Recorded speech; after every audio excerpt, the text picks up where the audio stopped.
하나님의 사랑은 무엇인가? 라는 삶의 자리를 오늘 말씀을 통하여 같이 나누고 싶습니다. 여러분, 살 것 같은 마음 아시죠? 이제 내가 살 것 같다. 힘이 난다. 와, 이제 너무 좋다. 막 그런 기분이 들 때가 있잖아요. 지금 여러분들, 전 목사를 보니까 막 살 것 같죠? 예. 근데 설교자는 박윤수라고 해놨어요. 지난주에 왔다 갔는데 박윤수 목사님 생명의 길이 있습니다. 근데 성경에 실제로 신명기의 결론이 뭐냐면 이 땅에 생명과 사망, 복과 저주의 자리들이 있지만 나의 자녀들인 너희는 생명의 길을 걸어가기를 원한다. 여러분, 우리 안에 정말 살 것 같습니다. 정말 힘이 납니다 하는 그 삶의 자리가 이루어지는 은혜, 말씀을 배우는 시간이 되기를 소망합니다. 아멘. 사실 좋을 때도 있고 나쁠 때도 있죠. 때로는 어려운 일이 있고 해결되어지지 않는 상황들도 우리 삶에는 있습니다. 근데 하나님은 분명하게 우리에게 생명의 길을 허락해 놓으셨다라는 것입니다. 그리고 그 길로 우리를 지금 초대하고 계시는 거예요. 그 생명의 길을 걸어가고자 할 때 하나님은 자신을 통하여 그 자리를 허락해 주시는 거예요. 여러분, 우리에게 생명은 예수 그리스도 한 분입니다. 우리에게 살 것 같은 길은요, 일이 이루어지는 것이 아니라 하나님이 계실 때 한 영혼과 삶과 그리고 그 가정과 존재에 새로운 일들이 일어나는 거예요. 실제로 그렇습니다. 어떤 일들이 그 영혼을 새롭게 하지 못하고 하나님이 새롭게 하시는 거예요. 그래서 오늘 하나님 자신을 통하여 그 자리를 생명의 길로 만들어 가시는 모습을 보여주고 있습니다. 어떻게? 먼저 자신을 소개해 주는 거예요. 유일하신 하나님이라고 소개하고 있습니다. 하나님이 유일하신 하나님, 아도나이 에하드, 하나님이 이 땅에 한 분밖에 없다라는 거예요. 이걸 출애굽기적으로 설명하면 유일하신 하나님은 질투하시는 하나님이라고 하셔서 나는 너희만 사랑해. 나는 이 땅에 다른 어떤 백성이 아니라 나의 백성을 끝까지 사랑해. 그래서 너도 나를 그렇게 사랑해 주면 좋겠다라고 설명되어질 수 있을 겁니다. 근데 신명기적인 설명에서 유일하신 하나님이라는 것의 중요한 의미는 무엇이냐면 이 땅에 어떤 것과 하나님이 비교할 수 없다라는 거예요. 하나님과 경쟁할 수 없다라는 겁니다. 이제 조금 있으면 이 사람들은 가나안 땅으로 들어가게 되어집니다.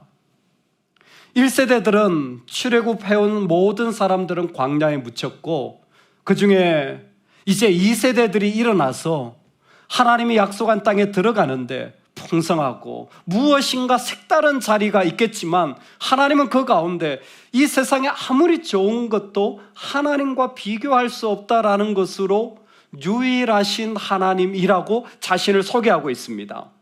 이스라엘아 들어라, 우리 하나님 여호와는 오직 유일한 여호와이시니 한 분 하나님이라는 겁니다. 여러분, 한 분 하나님이라는 의미가 우리한테 너무 중요해요. 그게 우리를 새롭게 하는 하나님이 자신을 나타내시는 기초가 되어지기 때문에 그렇습니다. 어떤 것도 하나님과 경쟁하거나 비교할 수가 없습니다.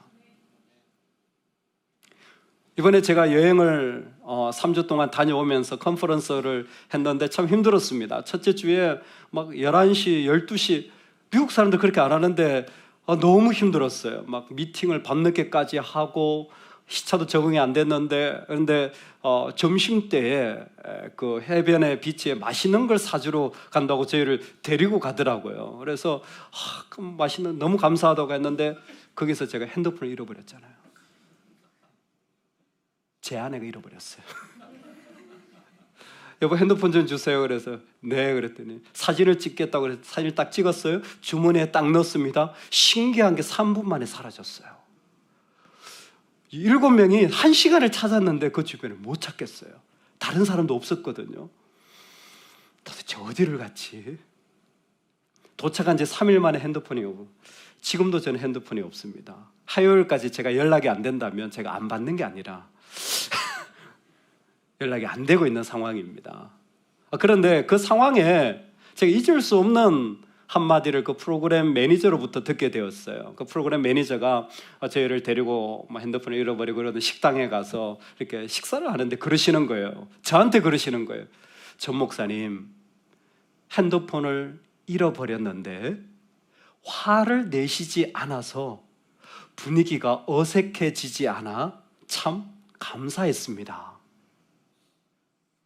핸드폰을 잃어버렸는데 화를 내지 않아 분위기가 어색해지지 않아 감사해. 이걸 2번을 얘기하시는 거예요. 그 자리에서 한 번 하시고 식사 자리에서 한 번 하시고. 그래서 제가 기억을 할 수밖에 없는 거예요. 여러분, 제가 한번 질문을 한번 던져보겠습니다. 부인과 핸드폰이 있어요. 부인과 핸드폰이 있어요. 여러분, 비교가 됩니까? 안 됩니까? 안 되지요. 부인과 핸드폰이 있어요. 최신 기종이야. 비교가 돼요? 안 돼요? 안 되지요. 아니, 핸드폰을 부인이 잃어버렸다고 그 부인에게 어떻게 화를 낼 수 있다는 말입니까? 놀렐루야. 이거 불가능한 이야기예요. 아니, 저는 정말 생각도 안 하고 있었어요. 핸드폰 좀 난감하긴 했습니다. 지도도 있고 메모도 있고 연락처도 있고 우리 핸드폰이 요즘 생활에 얼마나 중요합니까? 특히 객지에 나가서 당장 다녀야 되는 모든 일정이 다 있는데. 여러분, 사람의 가치는요, 이 세상의 어떤 것과 비교할 수 없습니다.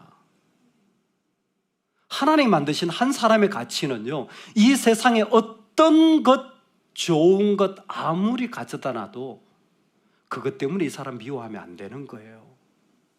왜? 비교 대상이 아니거든요. 하나님 만드신. 하물며 우리가 하나님을 믿을 때 하나님과 어떤 것이 고민되어진다면 그거는 우리의 마음을 조금 바꿔야 될 것 같습니다. 근데 우리는 사실 많이 비교를 하는 거예요.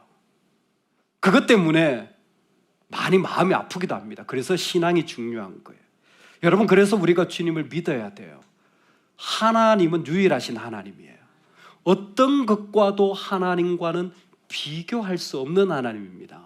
그 유일하신 하나님이 배워지기 시작하면 그때 그 마음에 하나님이 새롭게 하시는 일들이 실제로 그 삶에 없었는데도 일어나게 되어지는 겁니다. 오늘 그 은혜의 하나님이 저와 여러분의 하나님이 되시면 좋겠습니다.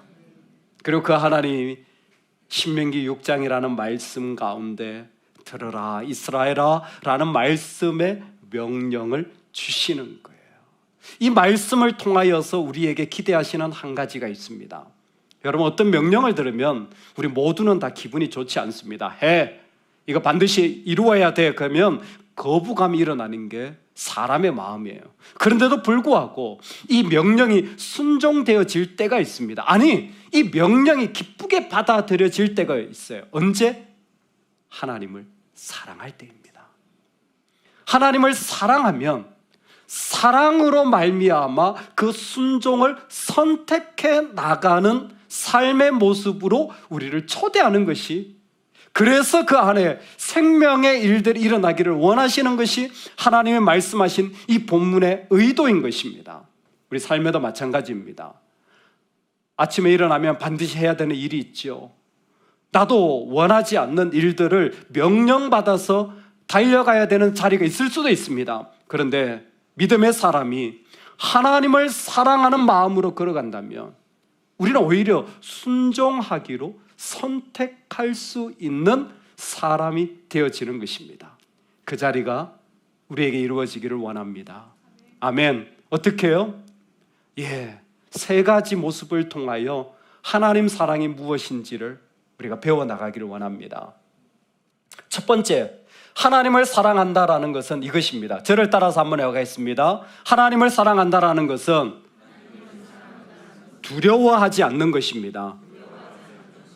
여러분, 하나님을 사랑한다라는 것은요, 우리 안에서 두려워서 살아가는 일들을 더 이상 허락하지 않는 것입니다. 얼마나 많은 일들이 우리를 두렵게 하는지 몰라요.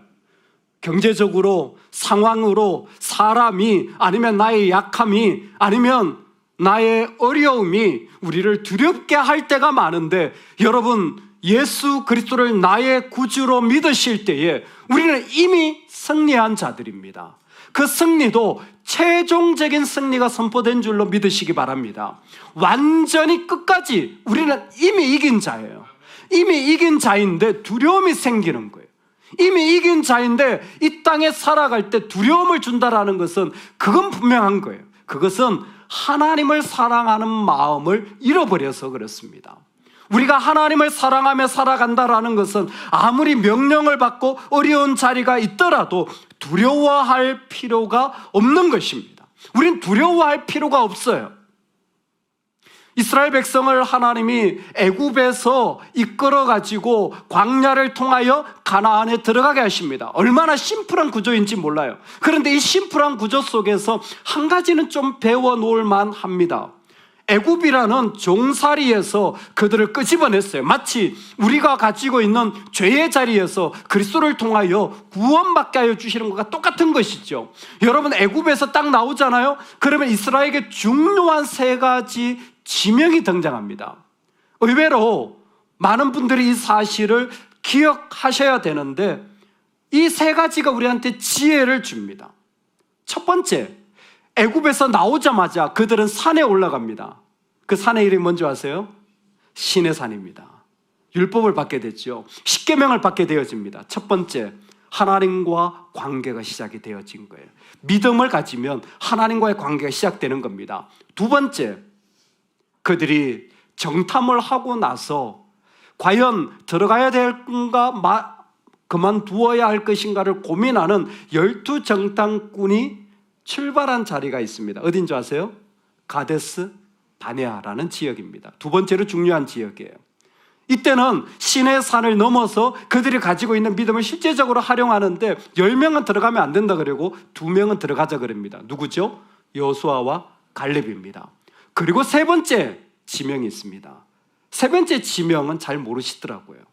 신의 산, 그리고 가데스 바네아, 마지막이 모압 광야입니다. 모압 광야는 하나님이 준 약속의 땅 바로 앞입니다. 그곳엔 느보산이라는 산도 있고 수많은 들판이 펼쳐져 있는데 지금 모세가 하나님의 말씀을 마지막으로 그 가나안 땅에 들어가기 전에 이스라엘을 향하여서 선포하고 전하는 지역입니다. 여러분, 지금 왜 이 신명기에 이 말씀을 이스라엘에게 주는 줄 아십니까? 너희는 더 이상 애굽에 있지 않다라는 거예요. 너희는 더 이상 애굽에 있지 않다라는 겁니다. 때로는 우리가 육체적으로 교회에 이렇게 내 몸을 이렇게 의자에 앉게 하잖아요. 지금 집에 안 있잖아요. 여러분, 이게 주는 사실이 하나 있어요. 나는 애굽에 있지 않다라는 겁니다. 즉 내가 두려워하는 자리에 살아가는 사람이 아니라는 것을 내 몸은 교회에 앉아 있음으로 배우는 거예요. 근데 우리 영원히 배워야 돼요. 뭐를요? 더 이상 이 땅이 주는 두려움, 죄의 어려움이 나를 휘어잡지 못하게 한다라는 사실입니다. 그게 바로 하나님을 사랑하는 자들이 배워야 할 첫 번째 모습입니다. 그래서 오늘 말씀에 선포되어지는 게 무엇이냐면 이스라엘아, 너희의 하나님 여호와께서 너희에게 가르치라고 명하신 명령과 규례와 법도라 너희가 건너가서 차지할 땅에서 행할 것이니, 이제 건너가서 그 땅에서 그들이 살아가야 될 모습의 모든 자리를 하나님이 이미 준비해 놓으셨습니다. 여러분, 그 하나님을 사랑한다면 두려워하지 마시기를 주의 이름으로 축원합니다. 하나님은 우리에게 신의 산, 가데스 바네아, 모압 광야를 통하여 지금도 우리의 위치를, 장소를, 삶의 자리를 옮겨가시면서 뭐 하시냐면 두려워하는 게 아니라 하나님을 사랑하는 자로 세워가고 계시다라는 겁니다. 그렇다면 두 번째, 하나님을 사랑한다라는 건 뭡니까? 어떻게 사랑합니까? 너무 구체적으로 정확하게 말씀해 주셨습니다. 같이 한번 선포하겠습니다. 마음과 뜻과 힘을 다하여 하나님을 사랑합니다. 예, 하나님을 사랑한다. 적어도 우리가 교회에 와서 내가 하나님이라는 존재를 만나고 유일하신 하나님, 비교할 수 없는 그 하나님의 모습을 알아가기 시작하면서 우리 안에 하나님을 배워간다면 일어나는 그 하나님 사랑법은 바로 이겁니다. 내 안에 다른 건 몰라도 나는 하나님 편에 서는 거예요. 마음을 다해서. 어떤 일이 있어도 나 하나님 편에 서는 겁니다. 하나님이 기뻐하시는 자리에 서기를 내 영혼은 원하는 거예요. 하나님이 기뻐하시고 원하시는 모습을 인하여서 내 마음의 결정을 이미 한 사람이 마음을 다하는 사람이에요. 마음을 다한 사람은 어떤 문제와 상황이 닥치더라도 그곳에서 이미 나는 하나님을 기쁘시게 하기로 내 마음의 결정을 하고 나아가는 사람이에요. 여러분, 결정이 되십니까? 어떤 일을 만나도 이미 하나님을 사랑하기로 결정하는 거예요. 여기에 뜻을 다한다라는 것은 이 호흡을 하는 것 같아요. 숨을 못 쉬면 죽잖아요. 근데 인간은 참 신기한 게 있잖아요. 하나님의 형상을 따라 만들어졌지만 죄라는 것이 있어서 사람이 숨을 쉴 때마다 안에서 뭐가 나오냐면 욕망이 나와요. 신기하죠? 말 안 해도 욕심이 막 나와요. 욕심이 나와가지고 막 가지고 싶고, 그거 없어지면 막 힘들고, 나도 더 누리고 싶고, 막 이런 욕심이 거기에서 막 나오는 거예요. 근데 이게 하나님을 사랑하는 사람들에게 일어나는 일이 무엇이냐면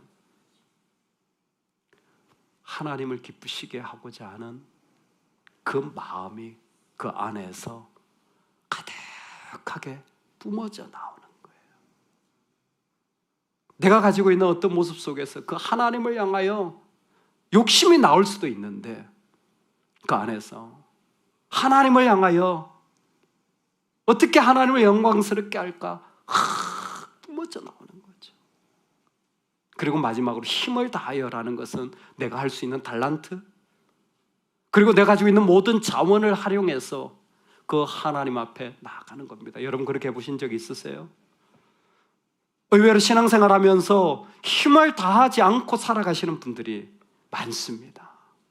내가 할 수 있는 전부를 다 하나님께 내어드리며 살아가 본 경험이 없는 분들이 상당히 많습니다. 아니요, 하나님 사랑은 마음과 뜻과 힘을 다하여 사랑하는 거예요. 할렐루야. 고등학교 2학년 때 주님을 만나고 매일 저녁 교회 가서 기도할 때에 저의 기도 제목은 저의 생명을 주님께 드린다는 것이었습니다. 그 후에 하나님 부르셔서 목사가 되고 목사 안수를 받고 첫 번째 저의 설교도 저의 생명을 주님께 드리고 싶다라는 사도행전 20장의 메시지였습니다. 지금도 마찬가지입니다. 생명을 드리고 싶다라는 고백을 하고 있어요. 근데 몇 년 전 사랑하는 저의 친구 목사님이 개척을 하고 얼마 뒤에 사모님이 동행하시다가 그 수고로움에 힘이 들어서 췌장암으로 2년 반을 고생하시고 하나님 부름을 받는 일들이 있었습니다. 지난 3주 동안 한국에서 온 연락을 전혀 받지를 못했습니다. 몰랐어요. 어제 알았습니다. 저에게도 오셨던 저의 친구 목사님, 사모님이 역시 목회의 수고로움으로 힘들다가 하나님 앞에 부름을 받는 일이 있었다라는 소식을 듣게 되었습니다. 예전엔 제가 생명을 드려야 된다고 생각을 했어요. 내가 하나님 믿는다면 이렇게 해야지. 아니요. 하나님을 사랑하는 것 자체가 생명이 걸려진 일이더라고요. 이건 목숨이 담보되어지는 일이더라고요.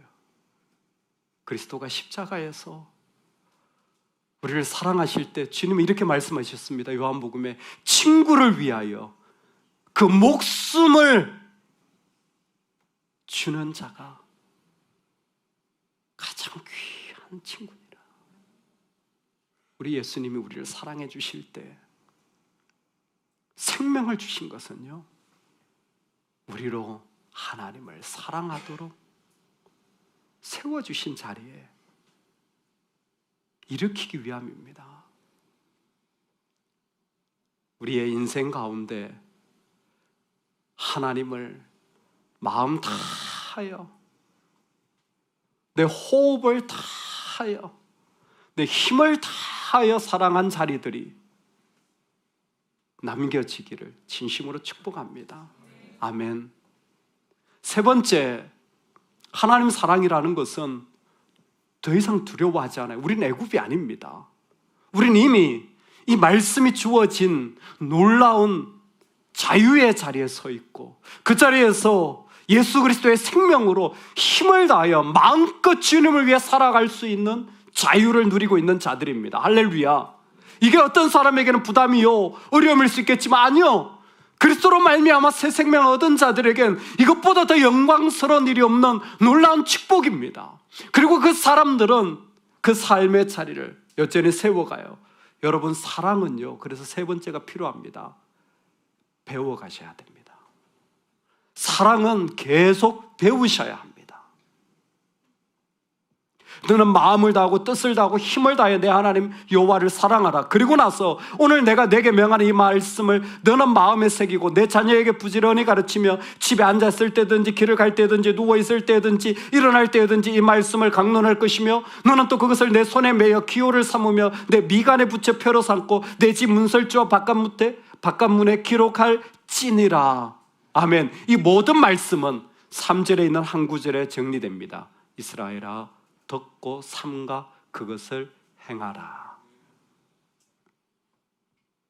배우는 게 뭡니까? 주님을 듣는 겁니다. 그래서 이스라엘아 듣고, 샤마, 그 다음 구절에 쉐마라고 되어 있죠. 똑같은 말입니다. 이스라엘아 들으라. 샤마, 샤마하면 뭐한다? 샤마르 할 것이다. 똑같은 말이에요. 샤마가 되면 샤마르가 됩니다. 행하라는 거예요. 들으면 행하지게 되어져 있는 겁니다. 뭐를? 말씀을 들으면요, 말씀을 들으면 행해지게 되어 있는 거예요. 그래서 진짜 말씀을 잘 배운 사람이다 라는 것은 이 말씀으로 점검되어질 수 있습니다. 진짜 그 사람이 교회를 잘 다녔다, 그 사람이 진짜 말씀을 잘 듣는다, 그 사람이 진짜 말씀을 잘 알더라 그러면 성경 퀴즈 1등 하는 사람이 아니에요. 여러분, 그건 그냥 지식이 많은 거예요. 진짜 말씀을 잘 들은 사람은 뭐예요? 행해진 게 있는 거예요. 그게 뭡니까? 사랑이에요. 말씀을 샤마한 사람들은 계속 하나님 배워져서 뭐예요? 사랑이 많아지는 거예요. 용납할 수 있는 능력이 커진 겁니다. 품을 수 있는 마음들이 이전보다 더 많아진 거예요. 말씀을 잘 들었다면 그 사람은 샤마르가 일어난 거예요. 그래서 계속해서 이스라엘에게 부탁하는 것이 무엇이냐면 곳곳에 그 말씀을 기억하도록 하라는 거예요. 아이들로 하여금 그 말씀을 듣고 읽고 미간에도 붙이고 팔에도 감아라. 테필라라고 쿰난 공동체에서 발견된 것이 있습니다. 이스라엘 사람들이 실제로 몸에다 가죽에 이렇게 통 같은 것을 몸에다 메고는 그 통 안에다가 말씀을 적어가지고 꽂아가지고 어디에서든지 그것을 펼쳐서 볼 수 있도록 몸에 항상 부착하고 다녔대요. 테필라. 이와 같은 일들을 그들은 실제적으로 한 겁니다. 여러분, 집에 딱 들어가면 말씀이 보이도록, 제일 먼저 하나님을 기억하도록 그 일을 통하여서 그들은 샤마하는 겁니다. 샤마하면 뭐가 돼요? 샤마르가 되어지기 때문에 사랑은 배워지는 겁니다. 말씀을 들을 때에 그 안에 내가 할 수 없는 사랑들이 점점 일어나고 그 영역이 많아지고 그 삶의 자리들이 깊어질 때에 이 세상에 하나님이 원하신 자리들이 일어나는 거예요. 그래서 예수님께서는 이 말씀을 인하여 마태복음 23장에서 이런 말씀을 하셨습니다. 그들의 모든 행위를 사람에게 보이고자 하나니 곧 그 경문띠를 넓게 하며 옷수를 길게 하고 잔치의 윗자리와 해당의 높은 자리와 시장에서 문안받는 것을 좋아하느니라. 누가요? 서기관과 바리새인들이. 이 사람들이 율법을 잘 알았어요. 근데 예수님이 이들을 책망합니다. 이 사람들은 실제로 경문을 가지고 다녔어요. 이 사람 옷술들이 길어서 늘 말씀을 끼워 넣을 수 있었습니다. 얼마나 좋은지 몰라요. 그런데 예수님이 그들을 판단하시는 거예요. 말씀을 모른다는 거예요. 어떻게 말씀을 모른다고 말할 수 있습니까? 내 전공이 율법인데. 왜요? 손가락 하나도 움직이지를 않아요. 사랑으로 하는 것이 없어요.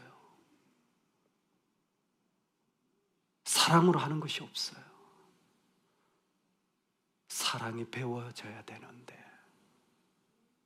말씀을 듣고 배워져야 하는데 배운 게 없어요. 여러분, 오늘 우리 안에 하나님의 사랑이 배워지기를 주의 이름으로 축원합니다.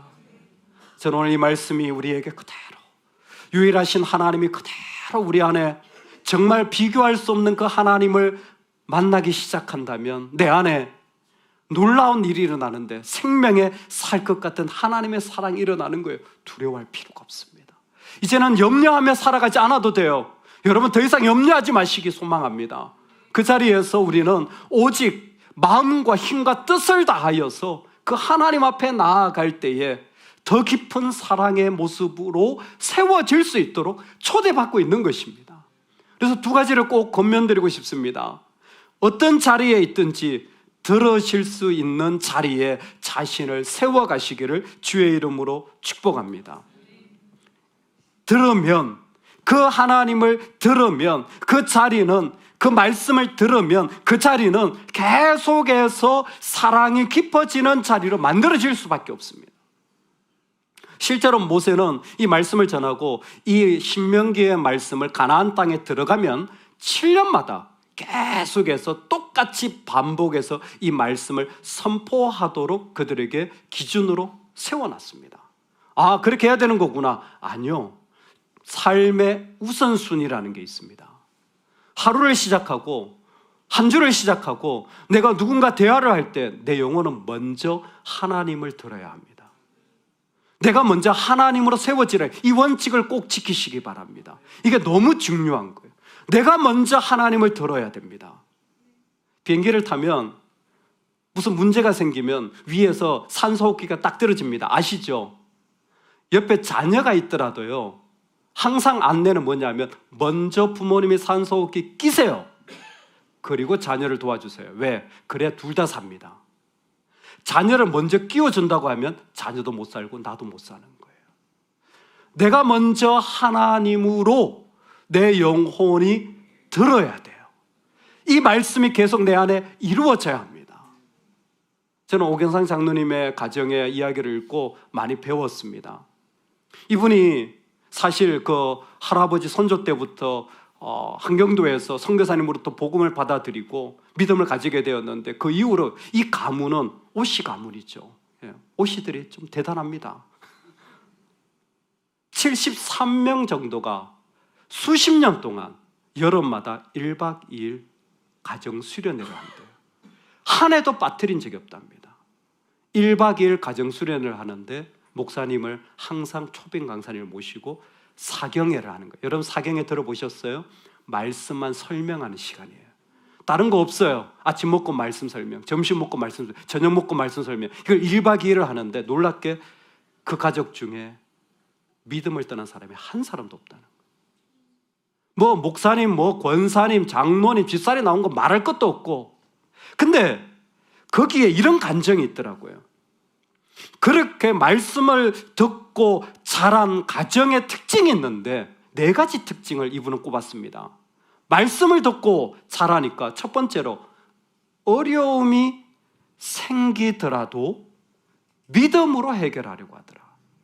어려움 때문에 낙심하는 게 아니라 어려움이 생기더라도 믿음으로 기도하며 나아가게 되더라는 거예요. 누구나 다 어려움은 있죠. 어느 가정이나. 이 가정도 마찬가지입니다. 실업의 어려움, 병의 어려움, 또 경제적인 어려움. 근데 믿음으로 나아가더라는 게. 두 번째로 흔들릴 수 있지만 반드시 열매가 생기더라는 거예요. 열매가 있는 가정이 되어지더라는 거예요. 너무 좋지 않나요? 세 번째로는 교회에 헌신하는 일꾼들이 되어지더라는 겁니다. 말씀이 선포되어지자 네 번째가 가장 아름다운 것 같아요. 서로 사랑하는 가정이 되어지더라는 거예요. 그냥 사경회를 했는데 가정의 모습이 사랑하는 가정으로 바뀌어졌을 뿐이라는 겁니다. 여러분, 샤마하시기 바랍니다. 항상 말씀을 먼저 듣는 지혜가 하루를, 한 주를, 어떤 삶의 자리를 가든지 간에 먼저 그 말씀이 내 안에 들려질 수 있기를 소망합니다. 두 번째로는 여러분, 결단하실 수 있기를 부탁을 드립니다. 오늘 이 말씀은 조금 설명이 필요합니다. 여러분, 결단이라고 하는 것은 여기에서 마음과 힘과 뜻을 다하라는 말씀의 의미입니다. 이 말씀은 내가 이렇게 살아야지 하는 결단이 아니라 하나님만 계신 자리를 말하는 겁니다. 내 삶의 다른 이유, 다른 상황 다 빼고 하나님만 계신 자리가 여러분 신앙생활하는, 아니 적어도 교회를 다니는 우리에게는 꼭 있기를 소망합니다. 내가 다른 건 모르겠어요. 그런데요, 하나님 때문에, 그 하나님 한 분만 보고 그분 때문에만 내 삶이 이루어진 자리가 저는 결단의 자리라고 생각합니다.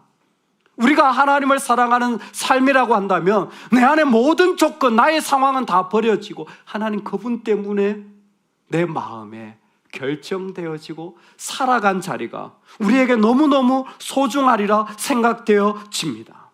하나님은 시내산에서, 가데스 바네에서, 모압 평원에서 그들로 하여금 마음과 힘과 뜻을 다한 자리로 한 분 하나님만 놓고 유일하신 하나님으로 자신을 그들에게 선포하고 계시기 때문에 우리 삶에도 어떤 것 비교하지 않고 한 분 하나님만 계신 자리가 이 가운데 선포되어지기를 원합니다.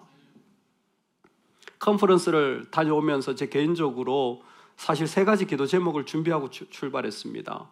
학교에서 저를 검정하고 불러서 만난다고 하길래 마음에 나도 나를 좀 확인하는 시간이 필요하겠다. 내 영성, 제 영성에 대한 이 영어로 spiritual formation이라고 하는데요. 제 영성의 모습이 어떤지를 내가 좀 점검해야 되겠다 이 시간에. 이런 마음으로 갔어요. 나는 어떤 모습으로 신앙생활을 하고 있나. 그리고 하나님 가능하시다면 저의 영성을 조금 더 하나님 보시기에 아름다운 모습으로 세워주시는 시간이 되면 좋겠습니다 라고 기도하며 갔어요. 근데 참 감사하게도 너무 은혜로웠습니다. 왜요? 아내가 핸드폰을 잃어버려 주는 바람에 아침마다 기도가 더 깊어지고 묵상할 수밖에 없는 상황이 되었습니다. 놀렐루야. 참 우리 하나님 놀라우신 분이에요. 근데 제가 총장님을 만나면서 저는 개인적으로 정말 도전을 받았어요. 이렇게 살아가는 거구나, 믿음의 사람은. 나이가 한 74세 정도 되셨어요. 한국 나이로 보자면. 학자로, 그리고 한 학교의 대표되는 총장으로 살아가는 그분의 모습이 저한테는 대단히 인상적이었습니다. 소개하시는 분이 그러더라고요. 이분은 영성을 유머라고 생각한다는 분이라는 거예요. 대화를 하면 되게 이렇게 유머가 많으세요.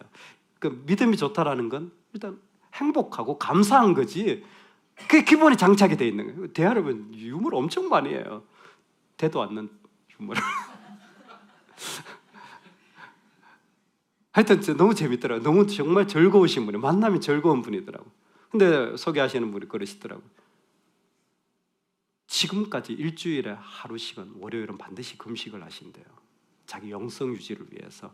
그 좋고 나쁘고 이런 건 아니라 그분이 살아가는 삶의 모습을 저는 이렇게 가까이 본 거죠. 일주일에 하루는 반드시 금식을 하신다. 하루 통째로 하나님 앞에 나가기 위해서. 그러신 분이구나 하고는 만남을 그분 오피스 총장실에서 했어요. 총장실에 오라는 거예요. 총장실에 들어갔어요. 들어갔는데 들어가면서부터 뭔가 좀 당황스러웠어요.